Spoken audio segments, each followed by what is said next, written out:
mereka munajat, mereka berdoa. Tengah malam mereka menangis, mereka basah dengan air mata rindu kepada Allah.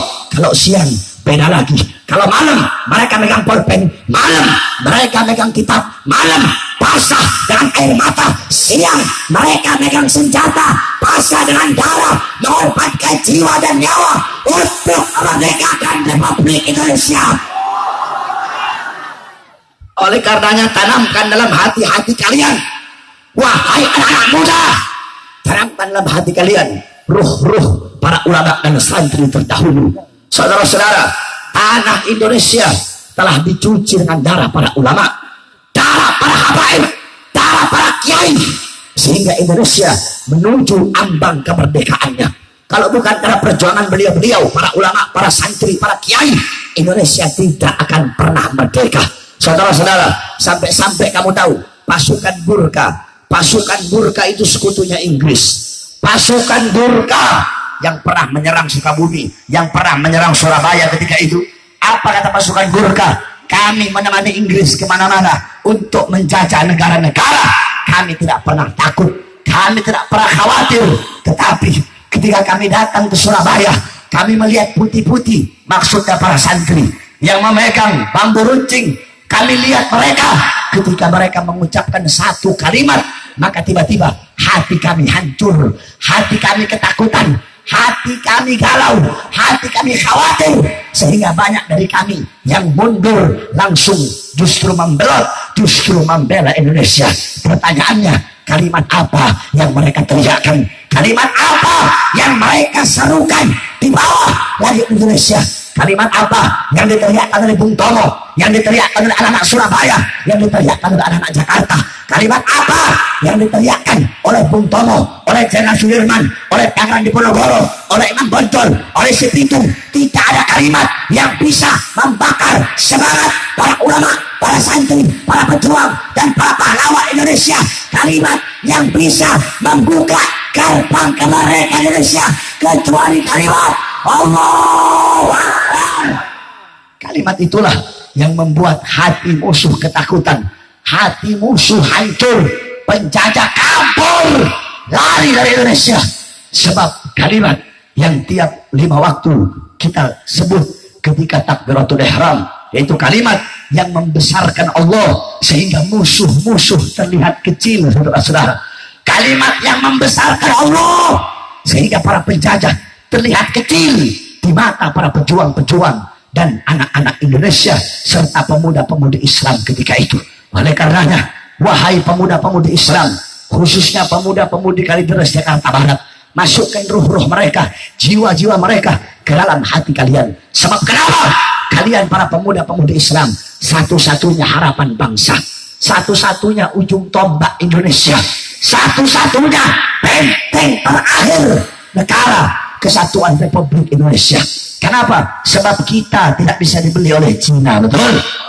Kita tidak bisa dibeli oleh komunis, betul? Kita tidak bisa dibeli oleh negara-negara asing, betul? Bagi mereka yang ingin menghancurkan Indonesia, yang ingin merusak Indonesia, yang ingin merampok, menguras kekayaan Indonesia, rata-rata para perangkat negara bisa mereka beli, para pejabat bisa mereka beli, betul? Presiden bisa mereka beli, betul? Presiden bisa mereka beli, betul? Menteri bisa mereka beli, betul? Polisi apalagi bisa mereka beli, betul? Tentara bisa mereka beli, betul? DPR bisa mereka beli, betul? Partai bisa mereka beli, betul? Bahkan ada partai Islam yang bisa mereka beli. Luarnya hijau, dalamnya merah, saudara. Partai semangka, luarnya Islam, dalamnya rasa PDI, saudara. Ada tidak? Ada tidak? Ada tidak? Ada. Banyak yang bisa, ustaz bisa mereka beli, betul? Kiai bisa mereka beli, betul? Bahkan ada habib yang bisa mereka beli, betul? Tetapi mereka lupa, mereka lalai bahwasanya di tanah Indonesia masih tegak berdiri. Kita, kami, putra-putri bangsa, kami, pemuda-pemudi Islam Indonesia, selama kami masih tegak berdiri di tanah Indonesia, selama kami masih bernafas di tanah Indonesia selama jasad bapak ibu kami masih terkubur di tanah Indonesia, maka selama itu juga kami pemuda-pemudi Islam Indonesia tidak akan pernah bisa dibeli sampai hari kiamat. Yang hak kita sampaikan hak betul, yang benar kita sampaikan benar betul, yang batil kita sampaikan batil betul, yang buruk kita sampaikan buruk, yang zalim kita bilang zalim betul, yang soleh kita bilang soleh. Kami tidak akan pernah bisa dibeli. Oleh karenanya, saudara-saudara, wahai anak-anak muda, merdekakanlah Indonesia. Loh kan, Indonesia sudah merdeka. Ya betul, 73 tahun Indonesia merdeka dari penjajah, merdeka dari Jepang, merdeka dari Belanda. Tapi Indonesia belum merdeka dari 9 naga. Betul, belum merdeka dari taipan-taipan, cukong-cukong asing-asing yang ingin membeli Indonesia, yang ingin merampok harta kekayaan Indonesia, dijajah ekonominya kita. Oleh karenanya, wahai anak-anak bangsa, kalau bukan kalian siapa lagi? Kalau bukan kita, para pemuda-pemudi Islam, maka merdekakan Indonesia dari 9 naga, dari cukong-cukong, dari para taipan-taipan yang semena-mena, yang bisa membeli para perangkat-perangkat negara. Wahai Indonesiaku, wahai merah putihku, wahai Garuda, bebaskanlah diri kalian dari 9 naga, bebaskanlah diri kalian dari orang-orang asing, bebaskanlah diri kalian. Wahai Garuda, engkau adalah lambang Indonesia, engkau adalah lambang ketinggian, lambang kesucian, lambang kemuliaan. Wahai Garuda, engkau dibuat, engkau dibikin oleh seorang dzurriyyah Nabi, seorang cucunya Nabi, yaitu Sultan Syarif Hamid Al-Ghadri. Beliau seorang habaib, saudara-saudara. Al-Ghadri itu dari Zamanul Lail. Beliau seorang cucu Nabi. Kenapa beliau bikin lambang Indonesia dengan lambang Garuda? Garuda sebagai lambang ketinggian, sebagai lambang kemuliaan, sebagai lambang kebesaran. Oleh karenanya, wahai Garuda, terbanglah engkau menempat di tempat yang tinggi, meninggi di tempat yang seharusnya. Kepakkan sayapmu, bebaskan dirimu dari cengkraman sang naga, dari cengkraman sang Cina. Wahai Garuda, tunjukkan keperkasaanmu, tunjukkan kemuliaanmu. Wahai Indonesia, wahai para pahlawan, wahai para pahlawan, kalian mengorbankan jiwa, mengorbankan nyawa, mengorbankan darah demi kemerdekaan Indonesia. Kalau pejabat-pejabat sekarang, Indonesia yang mereka korbankan, rakyat yang mereka korbankan, bangsa yang mereka korbankan demi kepentingan perut dan partainya. Betul, para pahlawan, mereka mengorbankan jiwa, nyawa, dan darah untuk Indonesia. Kalau pejabat sekarang, mereka bukan berkorban untuk negara, mereka bukan berkorban untuk rakyat, bukan berkorban untuk bangsa, tetapi Indonesia yang mereka korbankan, Indonesia yang mereka jual. Bangsa jadi korban, rakyat jadi korban, Indonesia jadi korban. Korban perut mereka, korban pangkat mereka, korban jabatan mereka. Wahai para pahlawan, wahai Bung Karno, wahai Bung Hatta, wahai Jenderal Sudirman, wahai Bung Tomo, kalian merdekakan ini negeri dengan air mata, dengan darah, dengan keringat. Tetapi coba kalian lihat para pejabat-pejabat kotor sekarang, para pejabat-pejabat bangsa, para pejabat zalim. Mereka hidup senang, mereka hidup tenang, mereka hidup kaya, hidup tenang. Mereka tidur di atas kasur yang tinggi bagaikan kaisar. Rumah mereka besar, mobil mereka mewah, hidup mereka senang. Rakyat mereka mati kelaparan, rakyat mereka susah, rakyat mereka menderita. Bukankah kalian berkata, kami titipkan negeri ini kepada kalian, tetapi yang kalian titipkan mereka tidak amanah, mereka khianat. Wahai Bung Karno, dengarkan suara kami, suara rakyat, suara Indonesia, suara merah putih, suara bangsa dan rakyat Indonesia. Wahai Bung Karno, kau berjuang untuk bangsa, mengorbankan jiwa dan nyawa untuk Indonesia. Engkau difitnah, engkau dicaci maki untuk kemerdekaan Indonesia, tapi anakmu tidak. Wahai Bung Karno, anakmu Megawati, Mak Banteng yang kami kenal, mereka mengaku sebagai penerusmu.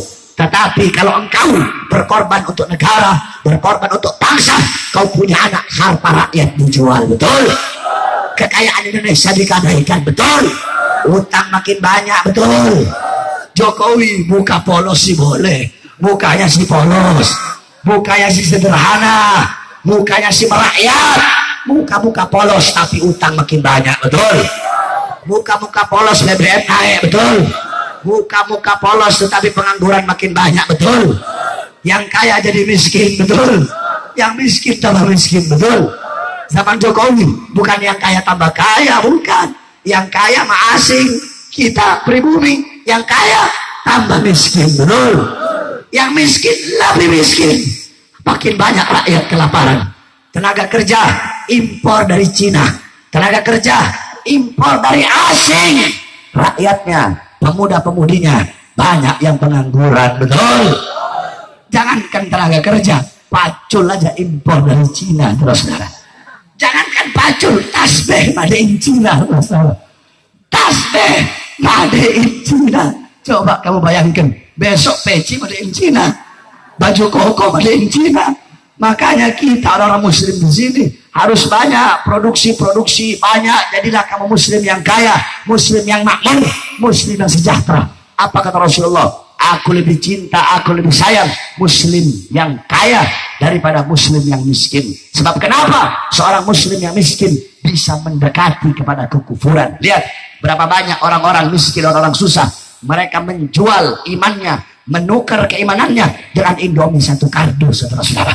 Kenapa? Karena kalian sebagai orang-orang kaya, muslim-muslim yang kaya, tidak mau peduli kepada mereka yang miskin, sehingga mereka menggadaikan, menukarkan keimanan mereka dengan uang 50.000 dan Indomie satu kardus. Oleh karenanya, wahai Indonesia, wahai merah putih, wahai Garuda, bebaskanlah dirimu dari segala macam kemaksiatan, kemungkaran. Wahai merah putih, demi Allah, kami pemuda-pemudi Islam, kami anak-anak bangsa, kami putra-putri Islam, kami bersumpah demimu wahai Indonesia, demimu wahai Garuda, demimu wahai merah putih, demi Allah, selama darah kami masih merah, tulang kami masih putih, merah putih, maka selama itu kami pemuda-pemudi Islam akan berada di barisan terdepan, rela itu, rela binasa dari Indonesia.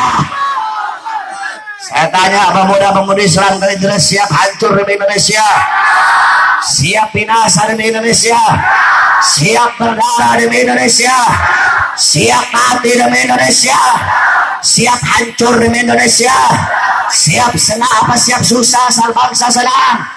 Siap susah asal bangsa senang? Siap miskin asal bangsa kaya? Siap mati asal bangsa hidup?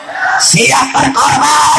Siap berdarah? Allahu Akbar, Allahu Akbar, Allahu Akbar.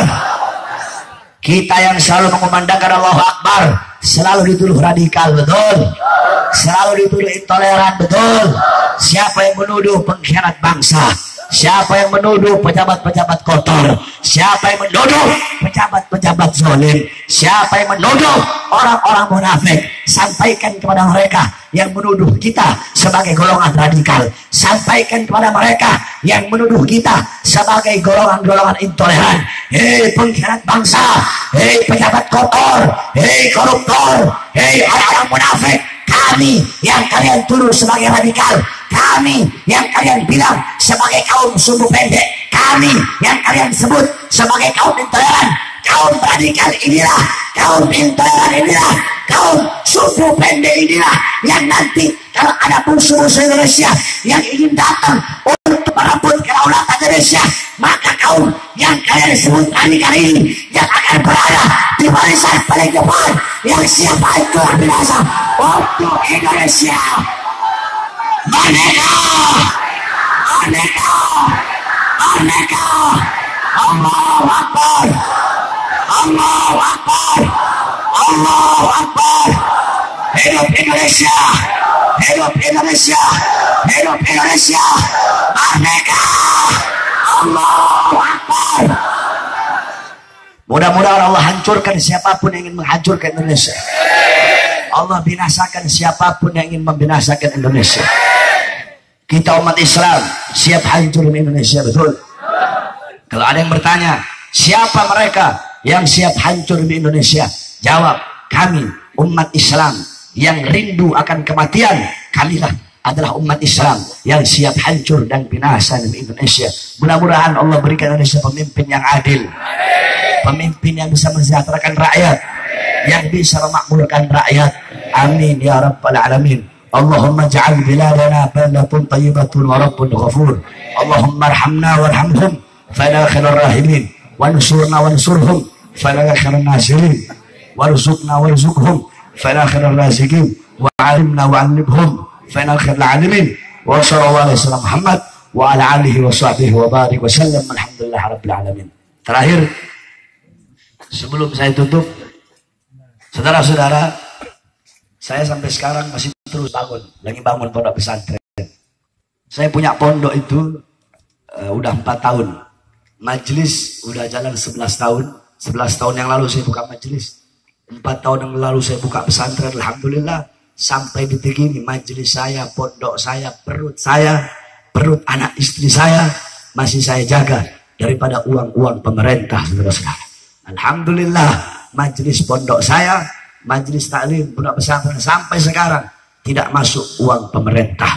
Bagi saya, bukan bagi yang lain. Kalau ada pondok yang terima bantuan pemerintah, silahkan, gak apa-apa, itu halal. Tetapi bagi saya pribadi, haram jaga pondok pesantren atau majelis saya menerima uang dari pemerintah, saudara-saudara. Sebab kenapa? Kalau nanti saya terima uang dari pemerintah, nanti saya ceramahnya gini, Insya Allah Jokowi ini baik. Ahok ini Masya Allah Ahok, Sunan Kalijodo Ahok.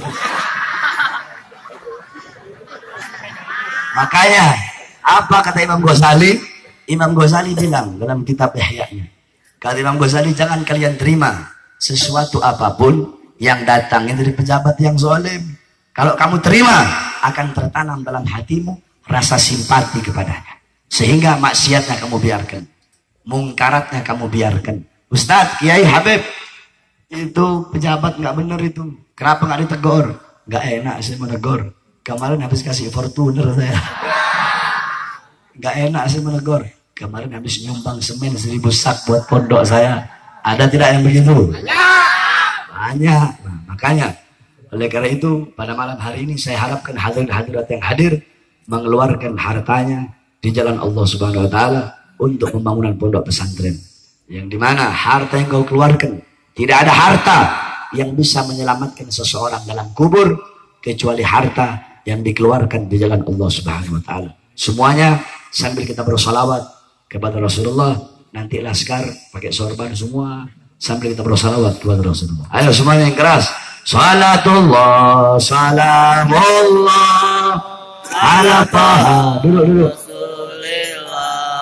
Salatullah, salamullah ala yasin habibillah. Dan semangat. Salatullah,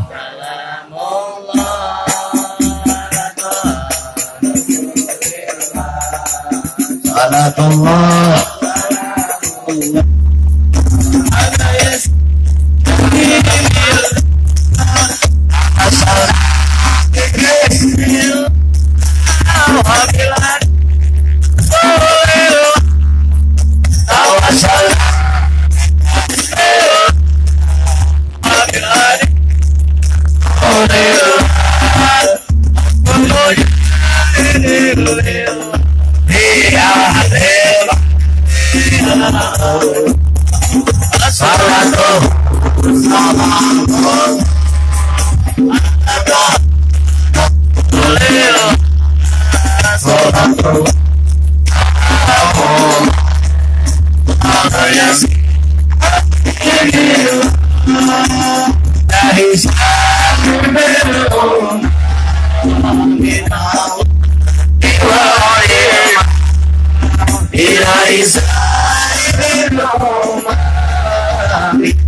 Wassalamualaikum warahmatullahi wabarakatuh.